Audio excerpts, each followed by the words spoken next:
What's up, everyone? Thank you for joining me. I appreciate you being here with me. So, I finally hit over 1,000 subscribers. Thank you, each and every one of you. All my new subscribers, I appreciate you. All right, I got some really interesting comments. I also got quite a few insults.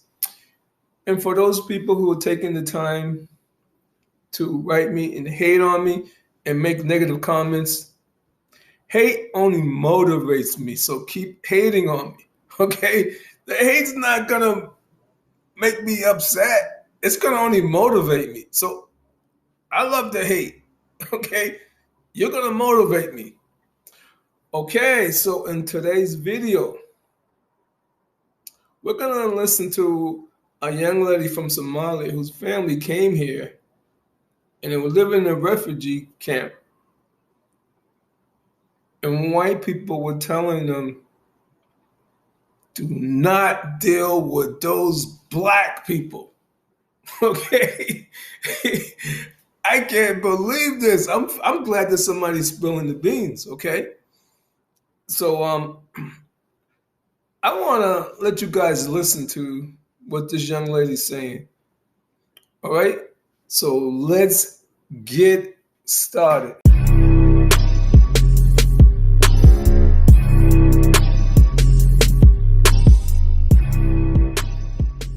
Simple, cheap labor.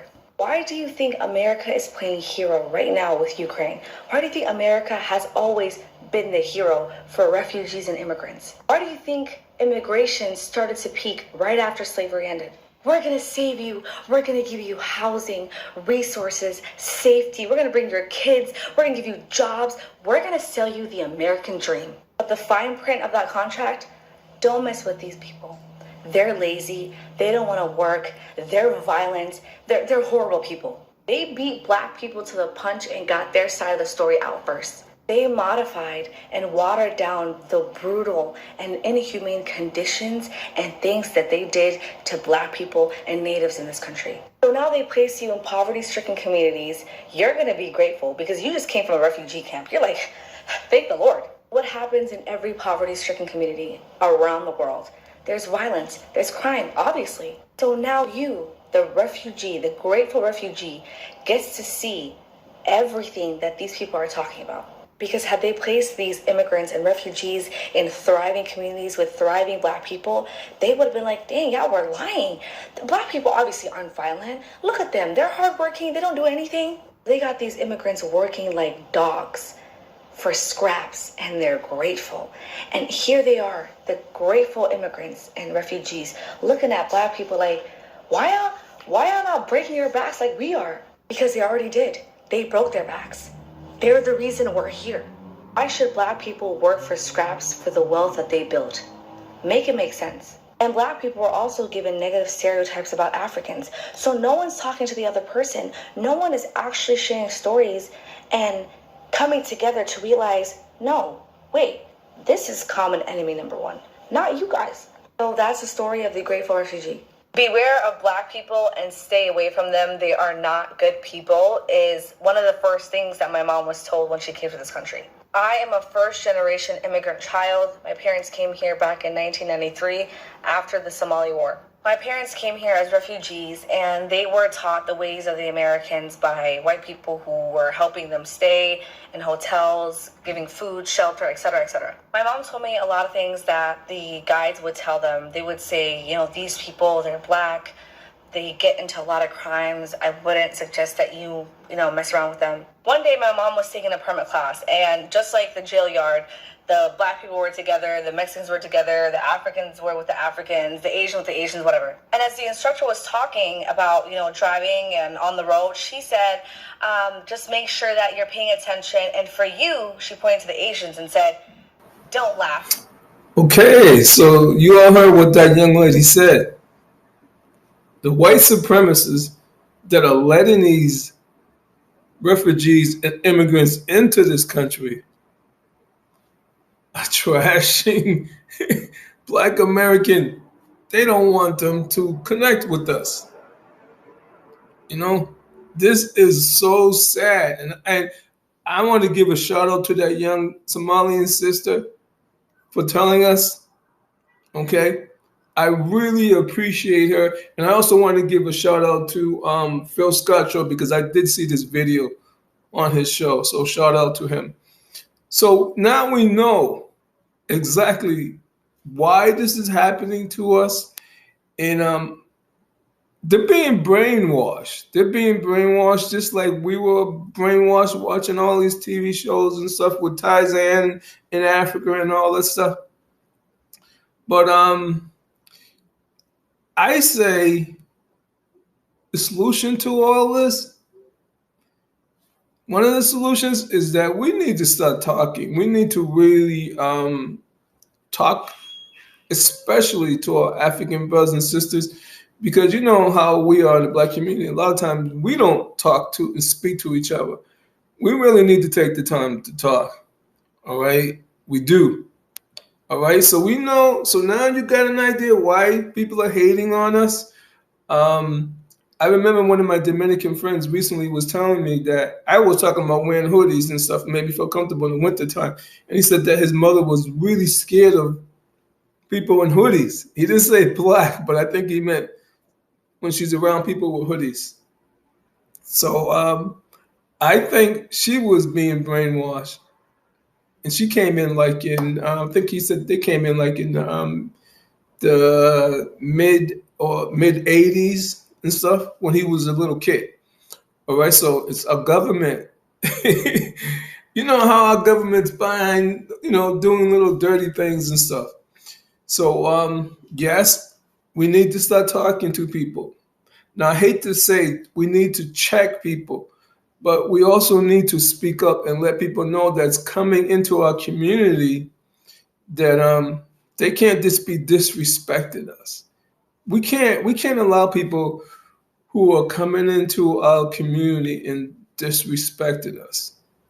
We don't have to fly off the handle, because when you do that, you're kind of basically doing what insane.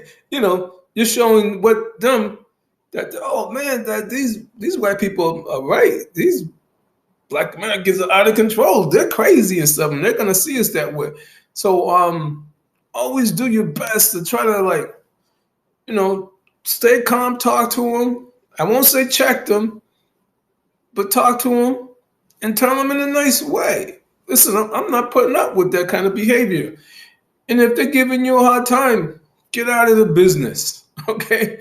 Because I can tell you, not too long ago, I went into this little store, like in JP, a little area of Boston, and I saw this Indian lady behind the counter, and she was talking and smiling with all these white people that was in the store.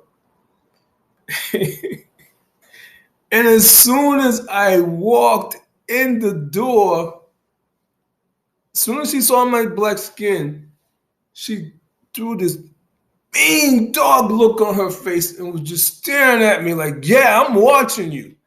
And she just looked at me. And I looked at her and I said, okay, I'm not going to pay her any mind. I went walking. And the whole time she watched me walk around the store. And I said, okay, I'm gonna take care of this when I get up front. And so all the white people had stopped and they was all watching. And she was just watching me like real hard, looking at what I had in my hand and everything. So I went up to her and I said, is there a problem? Is there a problem? Why are you staring at me? And she goes, no, I watch everybody. I said, no, stop lying. I said, you was fine, you was talking, you was smiling. And as soon as I walked in that door, you gave me a nasty look like you didn't want me in there. And your eyes never left me, even when there were people standing in front of me. In front of you, you were still watching me while customers were in front of you. And they started watching me. So I really don't appreciate that. You immigrants coming to this country doing that. Don't you know we had a black president? Don't you know there are black millionaires in this country? Don't you know there's black billionaires in this country? Don't you know there's black people running things in this country? How dare you discriminate against me? Give me dirty looks, watching me like I'm going to come in this store and steal something. And she just looked at me. And I said, if you feel uncomfortable with black people, then you should go back to your countries. It's simple. I'm not trying to be funny, but if you feel uncomfortable, you should go back to your country. And all these white people would just stand there looking, black people would stand there looking. She didn't say nothing. And I just paid my stuff. Because there was something in there I really wanted that was cheap. And I just left. So I've experienced that with Indians when I walk in the store, because the Indians now here, the stores that Puerto Ricans used to have, Indians are buying the stores here now. This is happening a lot in the black community. The Indians are buying stores, all the stores that the Puerto Ricans used to have. And then they're doubling the price of everything. I'm telling you, they're doubling the price of everything. The Puerto Ricans had some good prices. The Indians are coming in and doubling the price on everything. On everything. I'm telling you, nothing's cheaper than good. You can't find nothing for $1 in the store anymore. Nothing. All right? So these people are coming in to disrespecting us. We got to speak up. We got to tell them in a nice way. We don't need to go all off and rant and stuff. Just tell them in a nice way. You know, don't be coming in my country disrespected. I think if we keep saying this and doing this over and over again, they will respect us. They gotta respect us. They're in our country. Let them know they're here because of us.